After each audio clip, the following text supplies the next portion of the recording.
Good morning, everybody. This is Ying Yang with Morsels of a Thought, number 1159 in California. And we are on March 5th, 2024, 3524. Somehow that sounds like it should be a code of some kind. 3524, 3524. Sounds like it should be some kind of a pin code or something. It's not, but it should be. I want to read week 9 from Course 2 Navigating New Relationships by Fein and Sherrie Schneider. It's a guide to the Rules Handbook is a guide to creating loving and lasting relationships. And we know that the rules apply to everybody. From now on, we use the rules that we have learned before, and we apply them to everybody, including your social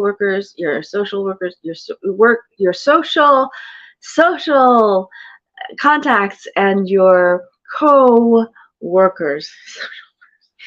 Week 9, take a deep breath and begin again. Your Rules Weekly Pep Talk. If you are reading this book, you may realize how many of your past dating rules are the opposite of the rules we share. Don't worry, because with each new date, concatenating all these words, new date, Nate. Because with each new date you go on, you can begin anew. You know how not to initiate relationships or stay with men who show low effort or don't commit, or beat yourself up for dating mistakes. Ruminating about past mistakes is using your lower self. Learning and not repeating the past is choosing your higher self. By using the Rules Handbook every day, you are learning and implementing healthy habits and boundaries into your life. This week, we'd like you to focus on doing one or two essential rules, like not texting first or suggesting plans, as opposed to regretting the past and feeling like a failure. There are no failures, just tiny wins after mistakes that lead you to achieve even bigger successes. That's your Rules Weekly Pep Talk. Take a deep breath and begin again.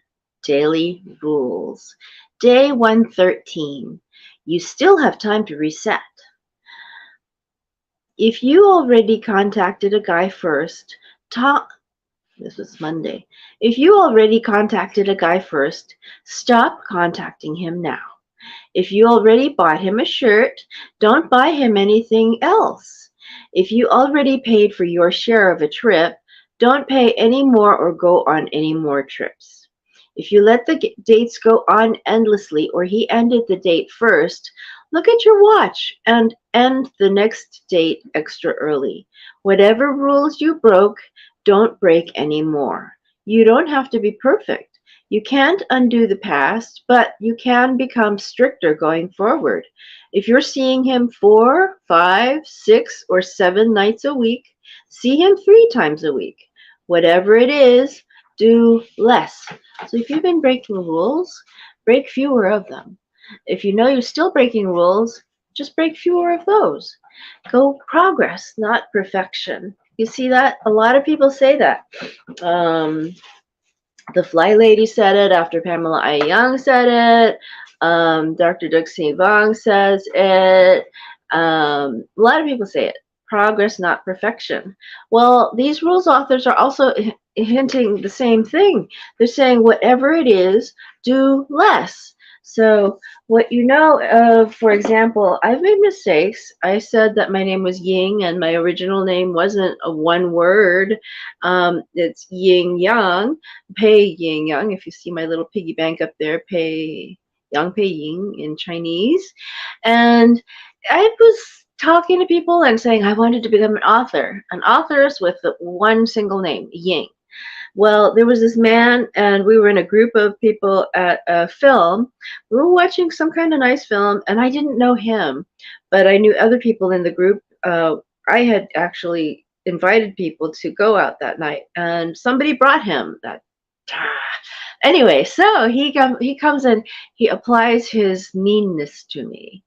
This is me. I call it meanness. It was subtle. It was really subtle, but he got me to admit my entire name. And I felt so naked afterward. I said, golly, That's exactly why I didn't want to use my full name. I didn't want people to know my full name at that time. This was 20 years ago, and more than 20 years ago.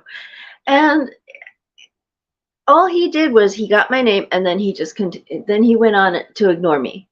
He didn't he made it sound as if, anyway, so that was a mistake I made. And I don't focus on it now. Now I am just willing to end the discussion. If he asks a question, I will say, uh-huh. I really did this one time. I was in a courtroom. I really, really did this. I was in a courtroom, and I had an adversary who was using all kinds of really nefarious methods, like having the care home provider lie about my mom's illness and say that she wasn't ill when she really was. She was hard of hearing like heck. And she said, "Oh, Marlene doesn't have any trouble hearing." Baloney, baloney, baloney. And so I brought Marlene's roommate. Oh, I can't remember her name. Starts with a B. And I brought her, and she was old, very old, and she was tripping over her oxygen tank to get to the court desk, to testify and be ready to introduce her name. And the lawyer representing my mother wasn't there, but the lawyer representing my mother said, "Oh, this isn't Marlene Young," okay, okay. So then years later, it was actually years later, a year or two later, the hearing finally went to the next level, which was like months and months and months later. And the judge said to me, "What concerns me is the reason that you seemed to want to bring more witnesses." Now, he was trying to find out why I brought this witness. And I looked at him and I said, uh-huh. So he never got an answer, and I never realized it was a question until I got home later that night. And I said, he was asking me a question. And I didn't answer it. I just looked and said, uh-huh. So that's a technique you can use now. That's a technique you can use now. If you want to end a discussion, you look at the person and you go, yeah. If you're a guy, you just go, yeah. And then go on and ignore the person. If you're a girl like me, you can go like, mm-hmm.